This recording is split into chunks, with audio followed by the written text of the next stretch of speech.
Assalamualaikum warahmatullahi wabarakatuh. Salam sejahtera untuk kita semuanya. Apa kabar semuanya anak-anak? Semoga kita selalu sehat walafiat dan terus bisa menjalankan pelaksanaan pembelajaran jarak jauh. Baik, sebelum kita memulai pembelajaran ini, mari sama-sama kita berdoa kepada Tuhan Yang Maha Esa. Semoga pembelajaran kita selalu diberikan kemudahan dan kelancaran. Amin ya robbal alamin. Bismillahirrahmanirrahim. Raditu billahi robba wabil islami dina Muhammadin nabiyya wa rasula rabbi zidni ilma warzuqni fahma. Amin. Baiklah anak-anakku semuanya, siswa-siswi kelas 8 yang Bapak banggakan, silakan persiapkan buku paket dan alat tulis yang lainnya jika diperlukan. Bapak akan share screen materi hari ini. Ya. Materinya adalah pembukaan memuat pokok kaidah negara kesatuan Republik Indonesia yang fundamental. Undang-Undang Dasar Negara Republik Indonesia tahun 1945 terdiri atas pembukaan dan pasal-pasal dilihat dari tertib hukum, keadaan negara Republik Indonesia yang telah merdeka memiliki kedudukan yang berbeda. Dalam pembukaan memiliki kedudukan yang lebih tinggi daripada pasal-pasal karena pembukaan merupakan pokok kaidah negara yang fundamental atau disebut state fundament norm. Sebagai pokok kaidah negara yang fundamental, pembukaan telah memenuhi persyaratan yaitu sebagai berikut. A. Berdasarkan sejarah terjadinya bahwa pembukaan itu ditentukan oleh pembentuk negara atau panitia persiapan kemerdekaan Indonesia telah menetapkan Undang-Undang Dasar Negara Republik Indonesia tahun 1945 telah mewakili bangsa Indonesia. Ya.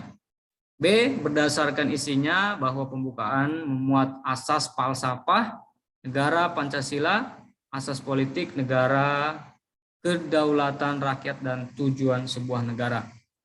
Yang C, pembukaan menetapkan adanya suatu Undang-Undang Dasar Negara Republik Indonesia.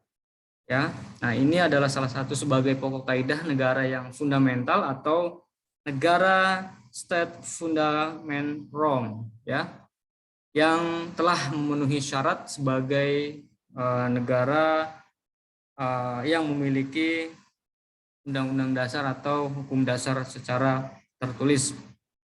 Nah, Undang-Undang Dasar Negara Republik Indonesia sebagai sumber hukum tertinggi di Indonesia. Dalam pembukaan undang-undang di sini telah dituangkan, ya, telah ditulis oleh para pendiri negara. Ya, di sini merupakan sumber dari motivasi dan aspirasi perjuangan dan tekad bangsa Indonesia. Ya, pembukaan Undang-Undang Dasar dapat menjadi sumber dari cita-cita hukum dan cita-cita moral yang ingin ditegakkan dalam berbagai bidang lingkungan kehidupan. Nah, kemudian pokok kaidah fundamental di sini terdapat dalam pembukaan Undang-Undang Dasar, ya, Negara Kesatuan Republik Indonesia.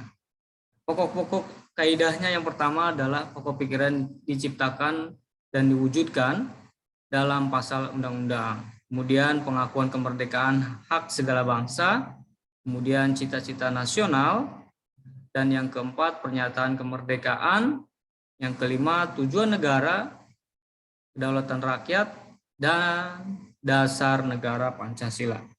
Undang-Undang Dasar di sini disusun dalam masa perjuangan revolusi, ya, dan Undang-Undang Dasar Negara Republik Indonesia disusun oleh lembaga yang tidak setingkat dengan MPR. Nah, kemudian pertanyaannya, apakah Undang-Undang Dasar Negara Republik Indonesia tahun 1945 ini sah, menjadi hukum dasar, dan menjadi pedoman penyelenggaraan bernegara bagi bangsa Indonesia? Nah, di sini, ya. Nah, menurut Hans Kelsen, ya, di sini di dalam bukunya ditulis, sah tidaknya suatu undang-undang dasar harus dipertimbangkan dengan berhasil atau tidaknya suatu revolusi. Dan apa-apa yang dihasilkan dalam revolusi tersebut adalah sah, ya, yang ada di dalam undang-undang itu adalah sah. Ya, karena bangsa Indonesia mencapai kemerdekaannya dengan jalan revolusi, maka Undang-Undang Dasar yang dibuat dalam masa revolusi tersebut menjadi suatu konstitusi yang sah. Ya, jadi Undang-Undang Dasar Negara Republik Indonesia itu disusun dalam masa revolusi. Tetapi nilai-nilai yang terkandung dalam pembukaan Undang-Undang Dasar Negara Republik Indonesia adalah nilai-nilai yang luhur atau universal dan lestari. Ya, universal di sini mengandung arti bahwa pembukaan Undang-Undang Dasar Negara Republik Indonesia tahun 1945 ini memiliki nilai-nilai yang dijunjung tinggi oleh bangsa-bangsa yang berada di seluruh dunia dan mendapatkan penghargaan terhadap hak asasi manusia. Oke, nah kemudian yang berikutnya adalah kita akan membahas kedudukan dan fungsi undang-undang. Nah, yang lebih jelasnya di sini dalam sistematika Undang-Undang Dasar Negara Republik Indonesia tahun 1945 di sini tergambar bahwa yang pertama dalam isi undang-undang ini adalah ada pembukaan, yaitu pembukaan ini terdiri dari 4 alinea, ya. Kemudian ada pasal-pasal. Nah, di sini kalian bisa lihat, ya. Ada pasal 16 bab kemudian dirubah menjadi 21, ya. Kemudian pasal sebelum dirubah ada 37 pasal. Di sini setelah dirubah menjadi 73 pasal. Dan ada lagi sebelum dirubah terdiri dari 49 ayat, ya. Setelah dirubah menjadi 170 ayat, ya. Lalu berikutnya sebelum diubah terjadi dari atas 4 pasal atau peralihan, ya. Atau peralihan setelah diubah menjadi 3 pasal aturan peralihan. Kemudian ada lagi yang terakhir 2 ayat aturan tambahan. Nah, dalam undang-undang itu ada 2 ayat aturan tambahan, kemudian berubah menjadi 2 pasal aturan tambahan. Nah, ini adalah sistematika Undang-Undang Dasar Negara Republik Indonesia tahun 1945, ya. Tolong diperhatikan. Kemudian ada beberapa sifat dan fungsi undang-undang, ya. Nah, di sini konstitusi, ya. Jadi Undang-Undang Dasar itu bisa dikatakan sebagai konstitusi fleksibel atau rigid, ya. Nah, di sini kita lihat ditinjau dari 2 sudut, ya. Dilihat yang pertama dilihat dari cara mengubah Undang-Undang Dasar atau dikatakan fleksibel, ya. Jika cara mengubah Undang-Undang Dasar itu tidak sulit atau tidak memerlukan cara yang istimewa, tapi jika cara mengubah undang-undang itu memerlukan cara yang tidak mudah dan undang-undang tersebut dapat dikatakan rigid, ya. Nah, kemudian mudah tidak mengikuti perkembangan zaman, ya. Yang kedua ini suatu konstitusi, ya, dikatakan fleksibel apabila konstitusi tersebut dapat mengikuti perkembangan zaman. Lalu sebaliknya, suatu konstitusi dikatakan rigid apabila tidak dapat mengikuti perkembangan zaman.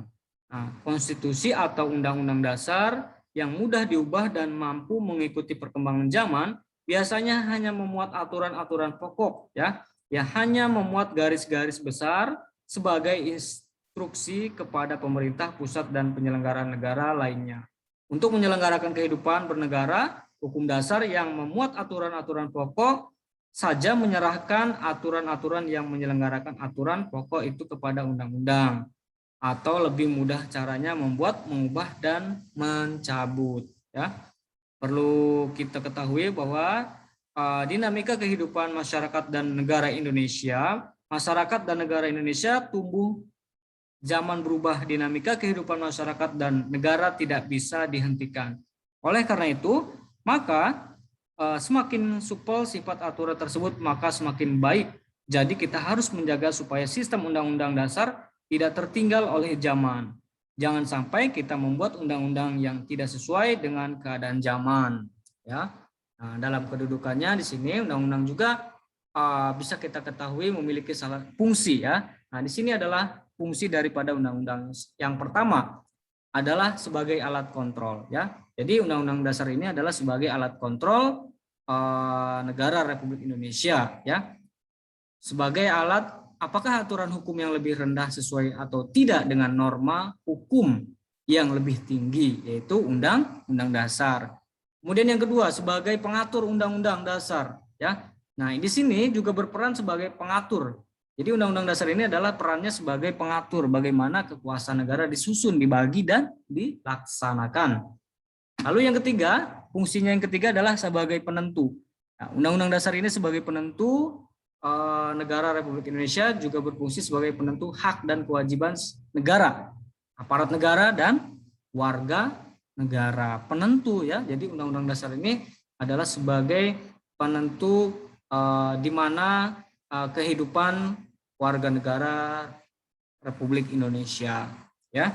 Nah, ini fungsi daripada Undang-Undang Dasar. Nah, kemudian Undang-Undang Dasar di sini juga berisi dasar kehidupan bernegara Indonesia.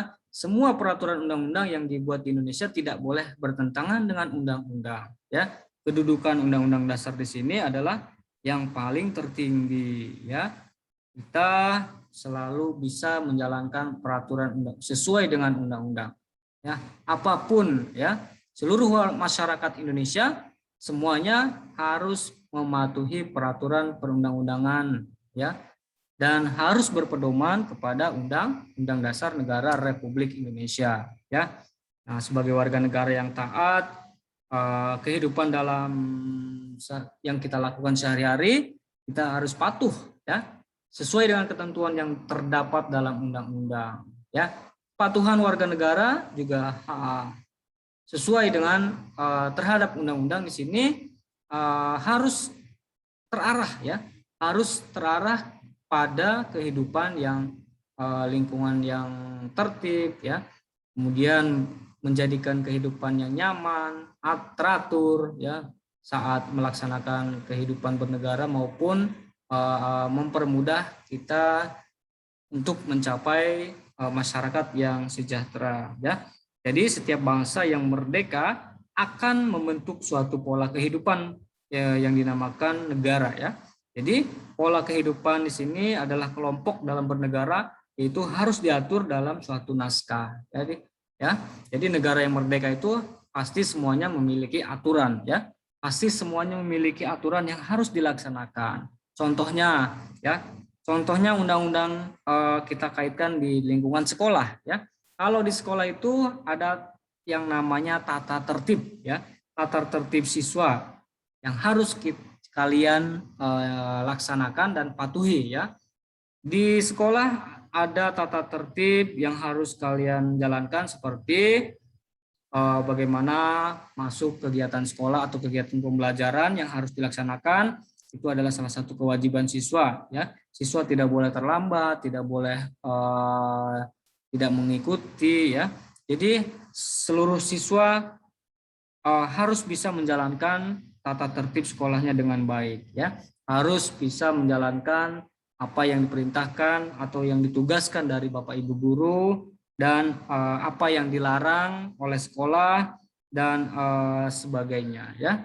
Nah, itu Undang-Undang Dasar apabila kita kaitkan di lingkungan sekolah kita, ya. Baik, anak-anakku semuanya, mohon perhatikan.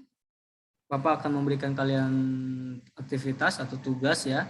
Coba kalian diskusikan per kelompok, ya. Silakan kalian buat kelompok, minimal kelompoknya 5 orang saja, ya. Nah, jawab pertanyaannya. Yang pertama nomor 1, apa manfaat Undang-Undang Republik Indonesia sebagai warga negara serta bangsa dan negara? Kemudian apa akibat warga negara serta bangsa dan negara? Kemudian yang ketiga, apakah kesimpulan yang dapat kalian rumuskan tentang arti penting undang-undang? Dan yang keempat, tuliskan hasil diskusi kalian dalam tabel berikut, ya. Silakan kalian buat kelompok, ya. Dan Bapak akan buatkan kelompok, ya, dari absen 1 sampai 5 itu kelompok 1, kemudian dari absen 6 sampai 10 kelompok 2 dan seterusnya, ya. Silakan sesuai dengan absen kelompoknya. Terima kasih.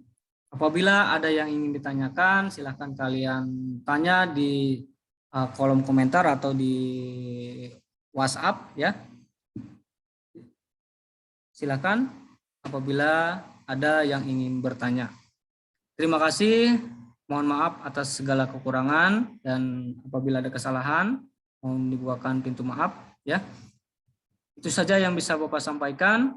Silakan jangan lupa absen ya di kolom komentar.